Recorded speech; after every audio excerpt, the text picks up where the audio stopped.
living in a world where people care for one another, and the importance of feeling connected that are founded in the earliest years of our lives. As notícias de última hora vindas do Palácio de Buckingham acabam de quebrar a tranquilidade da monarquia britânica. O que deveria ser um anúncio de rotina transformou-se em algo muito mais devastador. A confirmação que todos temíamos sobre Catherine, Princesa de Gales, chegou finalmente e as implicações são impressionantes. Os portões ornamentados do Palácio de Buckingham testemunharam inúmeros momentos históricos, mas poucos se comparam ao que aconteceu há poucos instantes. Exatamente às 11h45 desta manhã, o gabinete de imprensa do Palácio divulgou um comunicado que causou grande comoção no Reino Unido e em todo o mundo.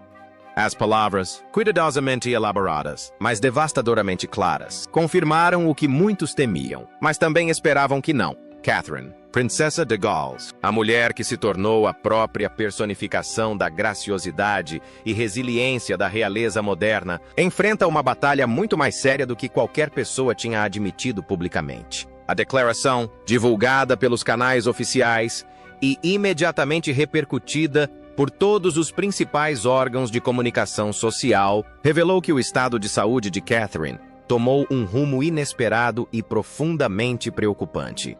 Embora o palácio já tivesse anunciado em março de 2024 que Catherine estava a submeter-se à quimioterapia preventiva após uma cirurgia abdominal, o anúncio de hoje pinta um quadro muito mais grave. O cancro, descoberto durante a cirurgia inicial em janeiro, revelou-se mais agressivo do que se acreditava inicialmente. Os especialistas médicos que aconselham a família real recomendaram um protocolo de tratamento prolongado e intensificado, que exigirá que Catherine se afaste completamente dos seus compromissos públicos por tempo indeterminado. O correspondente da realeza, Jonathan Sacerdote, foi um dos primeiros a analisar as implicações em direto na televisão. A sua voz, geralmente ponderada e profissional, carregava um peso inconfundível enquanto explicava que a linguagem usada nas declarações do palácio nunca é acidental. Cada palavra é examinada, debatida e aprovada nos mais altos escalões.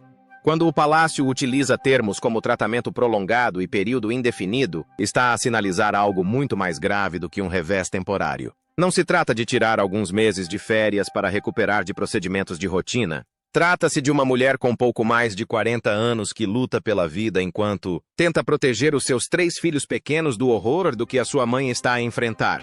Poucos minutos após o anúncio, as redes sociais entraram em erupção. O Twitter, agora conhecido como X, viu o nome de Catherine tornar-se um dos assuntos mais comentados em todo o mundo. A hashtag #PrayForCatherine chegou ao primeiro lugar em mais de 50 países.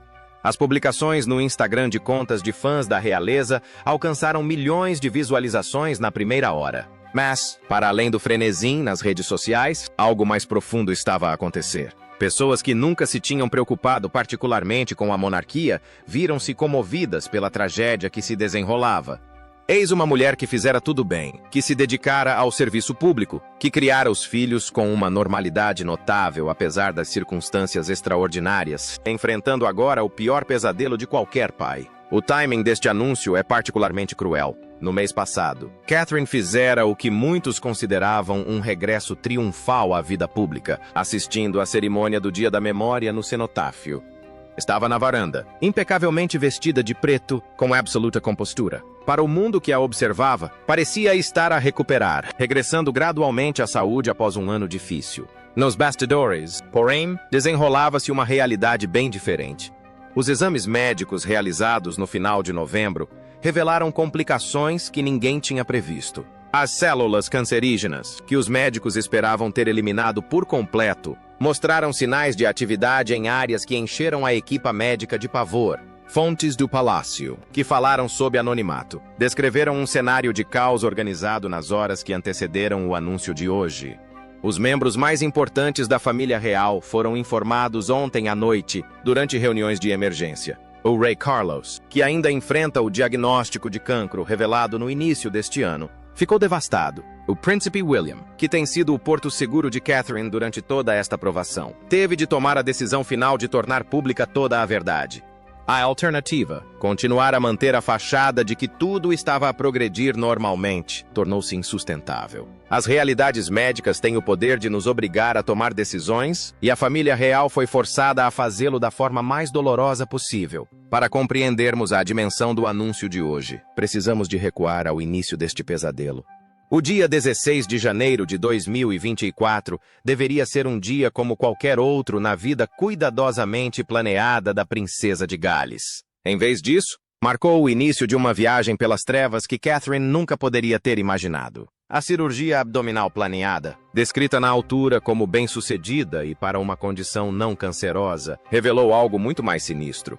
Durante o procedimento na London Clinic, um dos mais prestigiados hospitais privados da Grã-Bretanha, os cirurgiões descobriram anomalias que exigiam uma biópsia imediata. Os resultados, entregues dias depois, mudaram tudo. O cancro, palavra que causa pavor a milhões de pessoas, fazia agora parte da realidade de Catherine. Mas este não era um diagnóstico qualquer. O tipo específico e a localização, pormenores que o palácio tem guardados a 7 chaves, sugeriam uma forma particularmente agressiva que exigia um tratamento imediato e intensivo.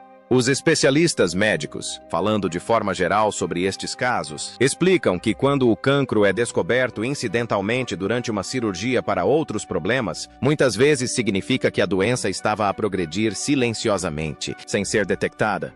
Esta progressão silenciosa é o que a torna tão perigosa. A decisão de Catherine de se submeter à quimioterapia preventiva, anunciada ao mundo naquela comovente mensagem, vídeo divulgada em março, foi apresentada como uma medida de precaução. Falou com a dignidade que lhe é característica, explicando que, embora a cirurgia tivesse sido bem-sucedida, os exames revelaram a presença de cancro e a sua equipa médica recomendou a quimioterapia como a melhor opção. O que ela não disse, o que não podia dizer sem causar pânico, era que os seus médicos estavam profundamente preocupados com uma possível doença microscópica que já se poderia ter espalhado para além do local da cirurgia. O tratamento de quimioterapia a que Catherine foi submetida foi brutal. Amigos próximos da família partilharam discretamente que os efeitos secundários foram muito piores do que qualquer pessoa tinha previsto. A náusea, a fadiga, a queda de cabelo que conseguiu disfarçar com penteados impecáveis e perucas durante as suas breves aparições públicas. Cada ciclo de tratamento deixava-a mais fraca. Mesmo assim, ela persistiu com a mesma determinação que definiu a sua abordagem à vida na realeza. Ela queria vencer isso. Ela precisava de vencer isso. George, Charlotte e Louis precisavam da mãe. Ao longo da primavera e do verão de 2024, Catherine praticamente desapareceu da vista do público. As raras fotografias divulgadas pelo Palácio de Kensington mostravam uma mulher a tentar manter a normalidade para os seus filhos. Retratos de aniversário, fotos casuais de família, momentos cuidadosamente selecionados para tranquilizar o público de que a princesa estava a recuperar. Mas aqueles que sabiam ler nas entrelinhas notaram sinais preocupantes. A perda de peso era visível. O posicionamento cuidadoso nas fotografias para esconder os efeitos do tratamento foi evidente. O cancelamento de participações em eventos aos quais ela normalmente compareceria sem qualquer questionamento. Em setembro, quando Catherine divulgou um vídeo a anunciar a conclusão da sua quimioterapia, houve um otimismo cauteloso. Falou de alívio, da expectativa de retomar os seus compromissos públicos e da luz ao fundo do túnel. As imagens da família mostravam-na a rir com William e os filhos no interior de Norfolk. Parecia um regresso da vitória, uma declaração triunfante de que ela tinha superado as adversidades. Os profissionais de saúde que assistiram ao vídeo, no entanto, notaram a linguagem cautelosa. Ela disse que a quimioterapia tinha terminado, não que estava livre de cancro. Falou de uma nova fase de recuperação, não de cura. Estas distinções são extremamente importantes. O outono trouxe o que parecia ser um regresso gradual aos deveres reais. Catherine compareceu em Wimbledon em julho, uma aparição pública breve, mas significativa. Participou na cerimônia de homenagem aos mortos em novembro, demonstrando a dignidade e a graciosidade que se tornaram a sua imagem de marca. Cada aparição pública era cuidadosamente gerida, a sua agenda meticulosamente planeada para se adequar aos seus níveis de energia. O que o público não sabia era que, por detrás de cada uma destas aparições, havia extensas consultas médicas, uma monitorização cuidadosa e uma crescente preocupação entre os seus médicos. Os exames que deveriam ter mostrado uma melhoria clara revelaram, em vez disso, sombras, pequenas áreas problemáticas que exigiam exames de imagem adicionais, testes complementares e biópsias cujos resultados ninguém queria ver. No final de novembro, a equipa médica de Catherine deparou-se com uma realidade angustiante. O cancro não havia desaparecido. Estava a adaptar-se, a evoluir, a encontrar formas de persistir apesar do tratamento agressivo que ela já tinha enfrentado. Seriam necessários novos protocolos de tratamento, mais intensivos, mais experimentais e com resultados mais incertos. Ao longo de todo este período, Catherine demonstrou uma força quase sobre-humana. Aqueles que com ela conviveram durante esta provação falam de uma mulher determinada a não ser definida pela sua doença. Continua envolvida no seu trabalho de caridade, embora nos bastidores. Ela lê todas as cartas enviadas por pessoas que lhe desejam o bem. Ela participa nas decisões sobre a educação e as atividades dos seus filhos. Ela apoia William enquanto ele lida com as suas próprias responsabilidades crescentes, ao mesmo tempo que vê a sua mulher lutar pela vida. Mas o preço a pagar é inegável. Esta é uma luta que testa não só a força física, mas também as reservas mentais e emocionais que ninguém deveria ter de usar. Por detrás dos muros do palácio, a fachada dourada da vida real sempre ocultou lutas privadas. Mas raramente o contraste entre a imagem pública e a realidade privada foi tão gritante.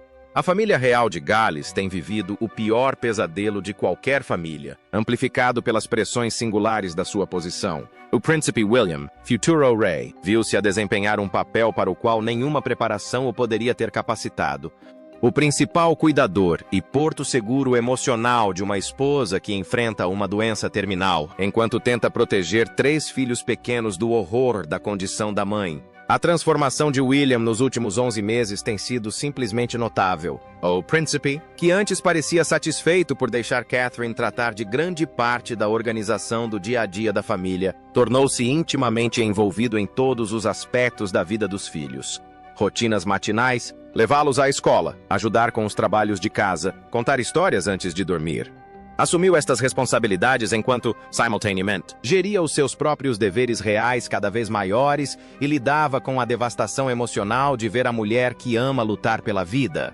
Os amigos descrevem-no como alguém que opera em piloto automático, cumprindo a rotina diária enquanto, internamente, está aterrorizado com o que o futuro pode reservar. Os filhos, George, Charlotte e Louis, foram cuidadosamente protegidos da gravidade da doença da mãe, mas não lhes são alheios. George, com 11 anos, percebe mais do que os pais imaginam. Já viu o cansaço da mãe? Percebeu quando ela está demasiado fraca para fazer as atividades que costumavam gostar de fazer juntos. Charlotte, de 9 anos, tornou-se quase protetora com Catherine, querendo ajudar de formas que partem o coração dos pais. E Louis, com apenas 6 anos, sabe que algo está errado, mesmo que não consiga articular completamente o que. A família procurou orientação junto de psicólogos infantis sobre como conduzir estas conversas, como ser honesto sem os assustar, e como prepará-los para possibilidades que nenhuma criança deveria ter de considerar. A escola Lambrook, onde as 3 crianças estudam, foi informada da situação e ofereceu apoio adicional de forma discreta. Os professores foram informados sobre as mudanças comportamentais a observar, sinais de que as crianças podem estar a enfrentar dificuldades maiores do que as que demonstram em casa. A comunidade escolar, conhecida pela sua discrição e respeito pela privacidade, uniu-se em apoio das crianças do país de Gales, sem as fazer sentir diferentes ou discriminadas. É um equilíbrio delicado, que exige uma comunicação constante entre a escola e o Palácio de Kensington. Entretanto, o rei Carlos encontra-se na posição singularmente dolorosa de lidar com o seu próprio diagnóstico de cancro, enquanto observa a sua nora, uma mulher que ele passou a considerar como uma verdadeira filha, a enfrentar uma batalha ainda mais séria. O cancro de King, descoberto em fevereiro durante o tratamento para um aumento da próstata, exigiu tratamento contínuo, mas foi considerado controlável. Os seus médicos têm se mostrado cautelosamente otimistas quanto ao prognóstico, mas saber do agravamento do estado de saúde de Catherine teve um impacto visível no monarca. Intensificou as suas visitas privadas a Adelaide Cottage, passando tempo com William e os filhos, oferecendo todo o apoio e sabedoria que podia. A dinâmica entre Charles e William durante esta crise revelou a força da sua relação. As tensões que por vezes caracterizavam as suas interações em anos anteriores desapareceram. Pai e filho encontraram um terreno comum na adversidade partilhada. Conversam diariamente, muitas vezes, várias vezes ao dia, trocando experiências sobre tratamentos, partilhando medos que não conseguem expressar a outros e apoiando-se mutuamente na solidão que acompanha o peso da monarquia durante as crises pessoais. Charles também garantiu que William assuma gradualmente mais responsabilidades, preparando-o para a possibilidade de que as circunstâncias possam acelerar o processo de sucessão de formas que ninguém quer imaginar. A rainha Camila surgiu como um pilar de força inesperado. A sua própria experiência, ao ver o seu primeiro marido e vários amigos próximos lutarem contra doenças graves, proporcionou-lhe uma perspectiva que outros não possuem. Ela compreende o esgotamento, o medo e a culpa que acompanham o sofrimento de quem está saudável, enquanto alguém que ama está a passar por dificuldades. Camila passou bastante tempo com Catherine, não falando sobre doença ou tratamento, mas simplesmente estando presente. Desenvolveram um laço que transcende a relação oficial, encontrando consolo na compreensão mútua do que significa amar os homens que carregam o peso da monarquia. A família real, em geral, uniu-se de uma forma raramente vista. A princesa Ana, conhecida pela sua abordagem pragmática e pela sua incansável ética de trabalho, assumiu discretamente compromissos adicionais para aliviar a carga sobre Carlos e William.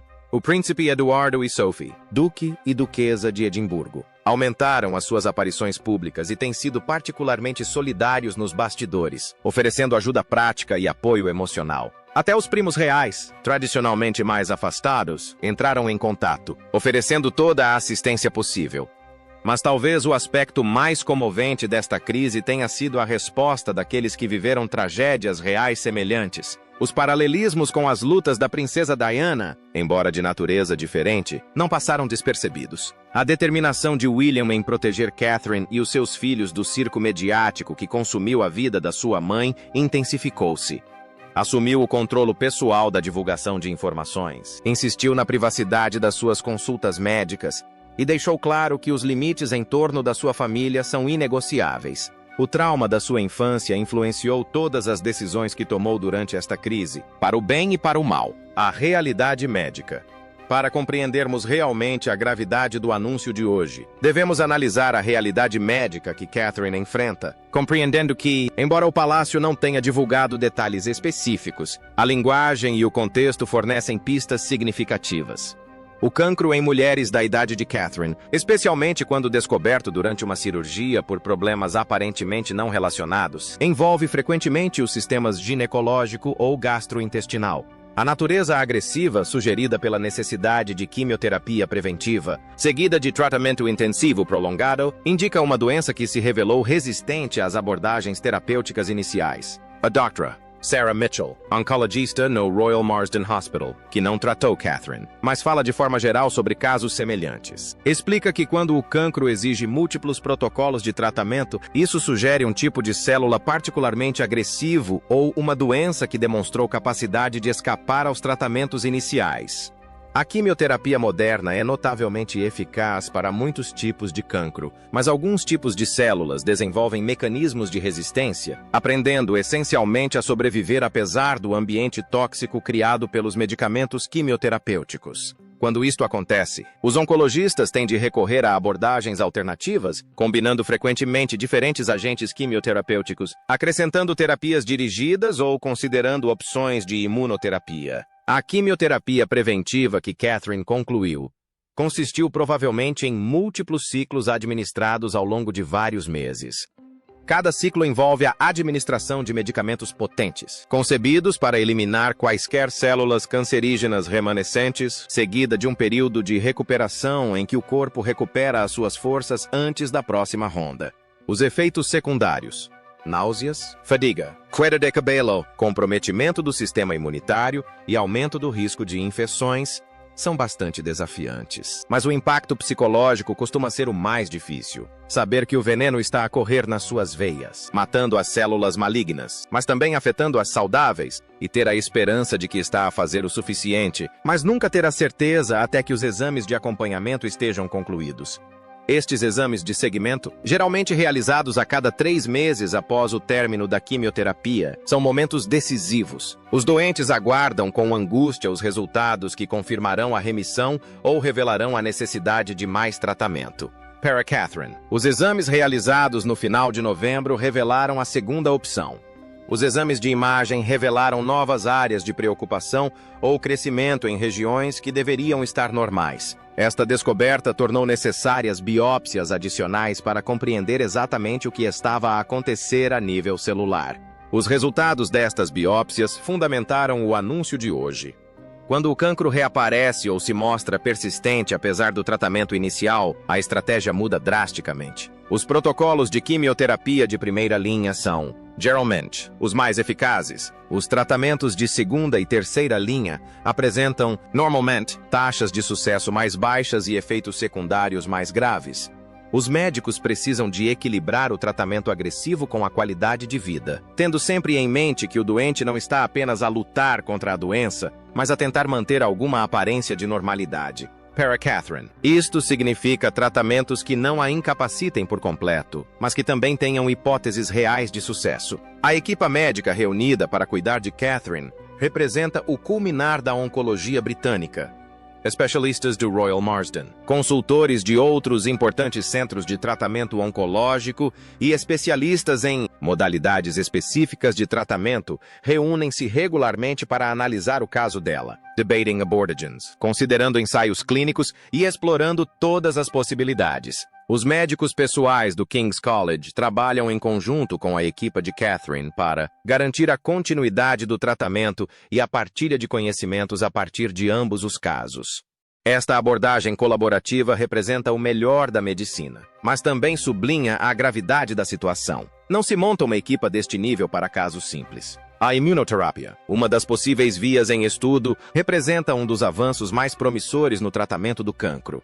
Estas terapias treinam essencialmente o próprio sistema imunitário do paciente para reconhecer e atacar as células cancerígenas. Para alguns doentes, a imunoterapia produz resultados notáveis, mesmo nos casos em que a quimioterapia tradicional falhou. No entanto, nem todos os tipos de cancro respondem à imunoterapia, e prever quem irá beneficiar dela continua a ser um desafio. Testar as células cancerígenas de Catherine em busca de marcadores específicos que indiquem uma possível resposta à imunoterapia fez provavelmente parte da sua recente avaliação médica. A terapia dirigida, outra possibilidade, envolve medicamentos desenvolvidos para atacar mutações específicas presentes nas células cancerígenas. Estes tratamentos podem ser notavelmente eficazes, com menos efeitos secundários do que a quimioterapia tradicional, mas requerem a identificação de mutações genéticas específicas no cancro que possam ser visadas. O campo da oncologia de precisão avançou dramaticamente nos últimos anos, oferecendo esperança onde antes havia pouca. A equipa médica de Catherine realizou quase certamente uma extensa sequenciação genética das suas células cancerígenas para identificar quaisquer mutações tratáveis. Uma monarquia em transição. O anúncio de hoje não impacta apenas a família real de Gales pessoalmente. Isto tem implicações profundas para a monarquia britânica enquanto instituição. A família real opera com base em agendas cuidadosamente coreografadas, planeadas com meses e, muitas vezes, anos de antecedência. A ausência por tempo indeterminado de Catarina aos seus deveres públicos cria uma lacuna que não pode ser facilmente colmatada. Como princesa de Gales e futura rainha consorte, ocupa uma posição única na hierarquia real, sendo a segunda em termos de interesse público e importância simbólica, apenas atrás do monarca e da sua consorte. O desafio prático imediato passa pela redistribuição dos patrocínios e deveres oficiais de Catarina. É patrona de inúmeras instituições de solidariedade e organizações, muitas das quais foram cuidadosamente escolhidas para refletir os seus interesses no desenvolvimento infantil, na saúde mental e nas artes.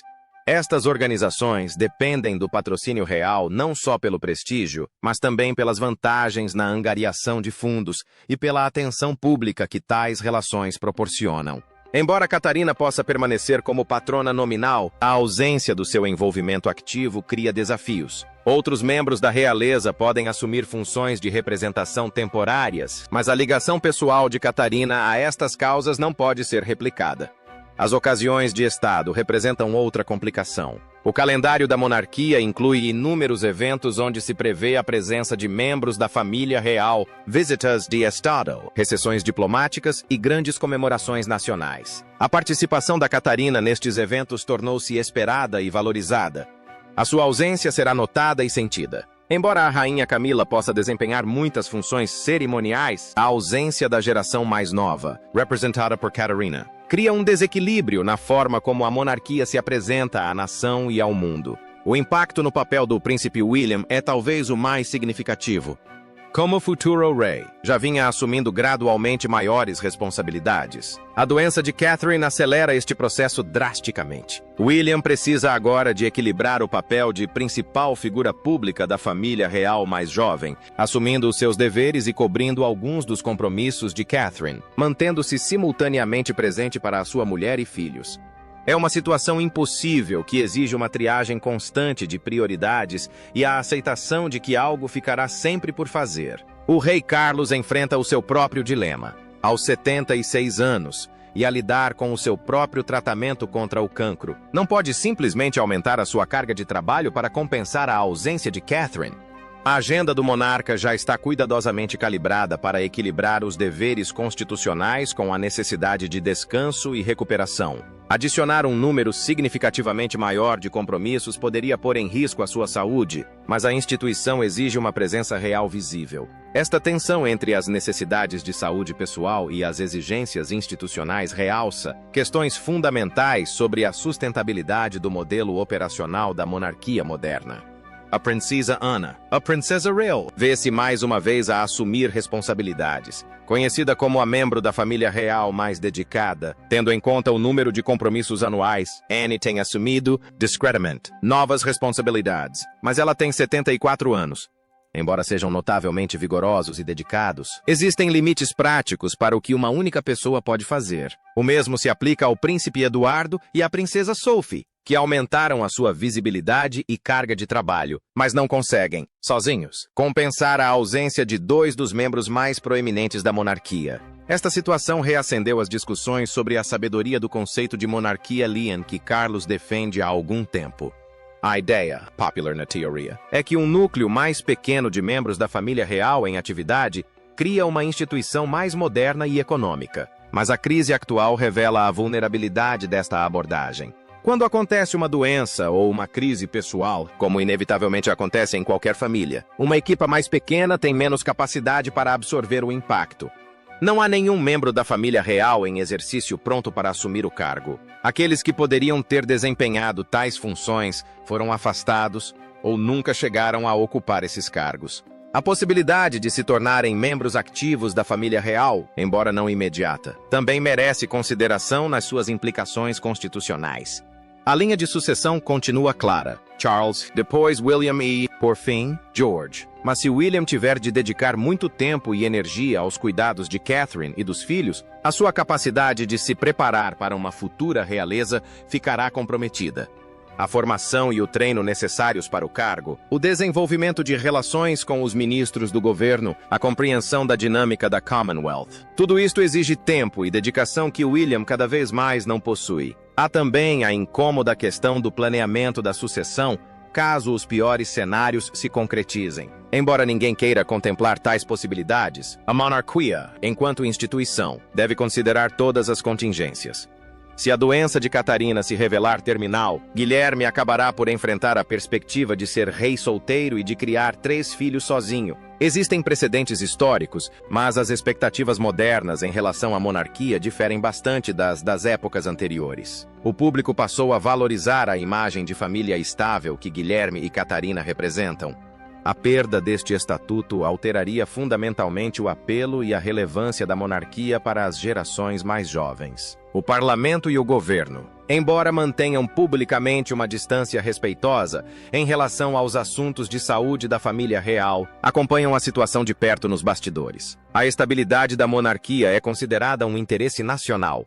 Qualquer perturbação significativa nas funções reais ou no planeamento da sucessão tem implicações para a ordem constitucional britânica e para a reputação internacional do país.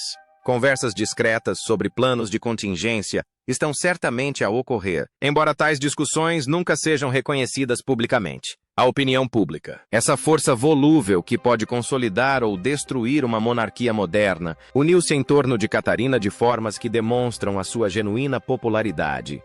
As sondagens mostram consistentemente que é uma das integrantes da realeza mais admiradas. Alguém que representa uma interpretação moderna e bem-sucedida das tradições antigas. A sua doença gerou ampla comoção e preocupação, mas a paciência do público tem limites. Se as funções reais diminuírem consideravelmente, se a monarquia parecer incapaz de cumprir o seu papel simbólico e cerimonial, as dúvidas sobre a sua contínua relevância poderão intensificar-se. O caminho a seguir. À medida que o choque do anúncio de hoje começa a diminuir, a atenção volta-se inevitavelmente para o que vem a seguir. Para Catherine, pessoalmente, o caminho a seguir passa por se submeter a quaisquer protocolos de tratamento recomendados pela sua equipa médica, ciente de que cada decisão tem um peso enorme. O equilíbrio entre o tratamento agressivo e a qualidade de vida torna-se fundamental. Quer vencer esta doença, mas também quer estar presente e ativa no dia a dia dos seus filhos. Encontrar tratamentos que ofereçam uma esperança real de sucesso, permitindo-lhe continuar a ser uma mãe ativa, exige uma avaliação cuidada. A próxima fase do tratamento, prevista para arrancar nas próximas semanas, segundo fontes do palácio, será provavelmente mais intensiva do que aquela que Catarina já enfrentou. Quer se trate de quimioterapia combinada, immunoterapia, terapia dirigida ou alguma combinação destas. Os efeitos secundários serão significativos. Lidar com estes efeitos, mantendo ao mesmo tempo alguma aparência de vida familiar normal, exigirá sistemas de apoio extraordinários. A família Wales possui recursos com os quais a maioria dos doentes oncológicos apenas pode sonhar. Assistência médica 24 horas por dia. Chefes privados que preparam refeições personalizadas de acordo com as necessidades nutricionais e o controlo das náuseas. Empregados domésticos para lidar com as tarefas diárias que se tornam exaustivas durante o tratamento. Mesmo com todos os recursos do mundo, o cancro não se torna mais fácil de suportar. O papel de William nos próximos meses é fundamental. Ele precisa de ser parceiro, cuidador, pai e futuro rei simultaneamente. A pressão que enfrenta é extraordinária. No entanto, aqueles que o conhecem bem dizem que ele encontra forças no exemplo de Catarina. Se ela conseguir enfrentar o cancro com dignidade e determinação, ele também conseguirá enfrentar o desafio de a apoiar durante este processo. O seu relacionamento, testado como poucos, ou sairá fortalecido ou sucumbirá ao peso da situação. Tudo indica que sairá fortalecido. O laço entre William e Catherine, forjado ao longo de mais de 2 décadas juntos, parece inabalável. Para George, Charlotte e Louis, os próximos meses irão moldar a sua compreensão da família, resiliência e mortalidade de formas que os terão impacto ao longo da vida. Os psicólogos infantis enfatizam a importância da honestidade adequada a cada idade, da manutenção da rotina sempre que possível, e de garantir que as crianças sabem que podem expressar os seus sentimentos sem sobrecarregar os pais. A família Wales aparentemente adotou esta abordagem, realizando reuniões familiares regulares, onde as crianças podem fazer perguntas e expressar as suas preocupações. Estão também a garantir que, apesar de tudo, ainda há momentos de alegria, atividades em família e risos. O cancro pode estar presente nas suas vidas, mas não define cada momento. O apoio da família real em geral continuará a ser crucial. As visitas regulares dos avós, primos e outros familiares oferecem ajuda prática e apoio emocional. A agenda real será ajustada para permitir que os membros mais experientes da família dediquem mais tempo a apoiar William e os filhos. Algumas viagens internacionais planeadas podem ser adiadas ou reagendadas. As visitas de Estado podem ser reduzidas. A instituição precisa de se adaptar à realidade de que uma das suas figuras centrais está a lutar pela vida. A estratégia de comunicação do Palácio de Kensington também irá evoluir. O anúncio de hoje representa uma mudança no sentido de uma maior transparência sobre o estado de saúde de Catherine. Embora os detalhes médicos específicos permaneçam privados, o público pode esperar atualizações mais frequentes sobre o seu tratamento e condição. Esta transparência serve múltiplos propósitos. Controla as expectativas do público sobre a sua ausência, reduz as especulações e os rumores e permite que a nação se sinta ligada à jornada de Catherine. A alternativa, tentar manter a privacidade através do silêncio, revelou-se insustentável. O calendário para um possível regresso às funções públicas permanece genuinamente incerto. Na melhor das hipóteses, Catherine poderá participar em alguns eventos ainda em 2025, embora provavelmente com capacidade reduzida. Projeções mais realistas sugerem que o envolvimento público significativo não será retomado antes de 2026 ou mesmo depois. Existe também a possibilidade, que deve ser reconhecida mesmo que seja dolorosa, de que Catherine talvez nunca mais regresse completamente ao nível de deveres reais que mantinha antes do diagnóstico. Isto representaria uma mudança fundamental no funcionamento da Casa Real Galesa e da monarquia. Os avanços médicos oferecem uma esperança genuína. O tratamento do cancro continua a evoluir a um ritmo notável. Os medicamentos e abordagens que não existiam há 5 anos são agora tratamentos padrão. Os ensaios clínicos oferecem acesso a terapêuticas de ponta. A equipa médica de Catherine tem acesso aos mais recentes avanços mundiais. Se os tratamentos experimentais se mostrarem promissores, ela estará entre as primeiras a beneficiar. O dinheiro e o estatuto real não garantem resultados, mas proporcionam o acesso a todas as ferramentas possíveis na luta contra o cancro. A dimensão espiritual da viagem de Catarina não pode ser ignorada. Como futura rainha e governadora suprema da Igreja de Inglaterra, a sua fé foi sempre importante para si. Durante esta crise, ao que tudo indica, tornou-se ainda mais central.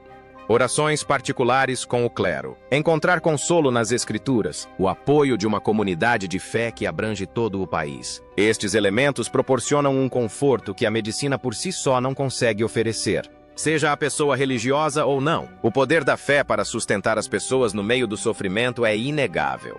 Olhando para o futuro, a experiência de Catherine irá inevitavelmente moldar o seu trabalho na realeza, caso recupere o suficiente para retomar as suas funções públicas. Tendo enfrentado uma doença grave, trará ainda mais autenticidade à sua defesa da saúde mental e ao seu apoio àqueles que enfrentam crises médicas. O seu patrocínio a instituições de solidariedade de combate ao cancro, que ela já apoiou no passado, assumirá um novo e profundo significado. Poderá tornar-se uma voz poderosa para os doentes que enfrentam o sistema de saúde, para o financiamento da investigação e para as estruturas de apoio emocional de que as famílias que lutam contra o cancro tanto necessitam. Há também o legado que está a ser escrito em tempo real. Independentemente dos resultados, a elegância de Catarina sob uma pressão inimaginável, a sua determinação em proteger o bem-estar dos seus filhos, a sua recusa em deixar que a doença a definisse completamente, estas qualidades ressoam muito para além dos círculos da realeza. Ela está a demonstrar uma forma de coragem muito moderna, que reconhece a vulnerabilidade, mas se recusa a sucumbir a ela. Os historiadores do futuro notarão este período como decisivo não só para Catarina pessoalmente, mas também para a forma como a monarquia lidou com a crise no século XXI. O público britânico, e de facto as pessoas de todo o mundo, encontram-se na posição invulgar de se preocuparem profundamente com alguém que nunca conheceram. Catherine conseguiu algo notável. Humanizou a monarquia, tornando-a mais acessível e compreensível, mantendo ao mesmo tempo a sua dignidade e aura de mistério. A sua doença removeu qualquer resquício de ostentação, revelando a verdade fundamental de que a realeza não oferece proteção contra os desafios mais cruéis da vida. Ao enfrentar o cancro com coragem e honestidade, Catherine recorda-nos a nossa humanidade partilhada. Após o anúncio devastador de hoje, a incerteza predomina. Os resultados médicos são ainda desconhecidos. Não é possível prever prazos com certeza. As únicas certezas são que Catarina continuará a lutar com todos os recursos disponíveis, que a sua família estará ao seu lado independentemente do que acontecer e que a nação aguarda ansiosamente por notícias positivas nas próximas semanas e meses. Os próximos dias trarão mais detalhes à medida que o palácio se vai adaptando a esta nova realidade. Mais consultas médicas, mais decisões sobre tratamentos, uma gestão mais cuidada da informação pública em contraste com o sofrimento privado. No meio de tudo isto, o foco permanece onde deve estar, numa esposa, mãe e filha que lutam pela vida. Os títulos e as tiaras perdem a sua importância perante este drama humano fundamental.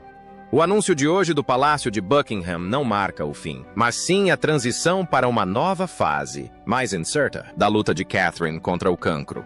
A batalha continua, o desfecho permanece desconhecido. E tudo o que podemos fazer é ter esperança, rezar e apoiar à distância, enquanto uma das figuras mais queridas da Grã-Bretanha enfrenta o maior desafio da sua vida. O romance de conto de fadas que conquistou corações em todo o mundo enfrenta agora o seu capítulo mais sombrio. Como esta história termina, ainda não está escrito, mas a coragem com que está a ser vivida merece o nosso profundo respeito e apoio.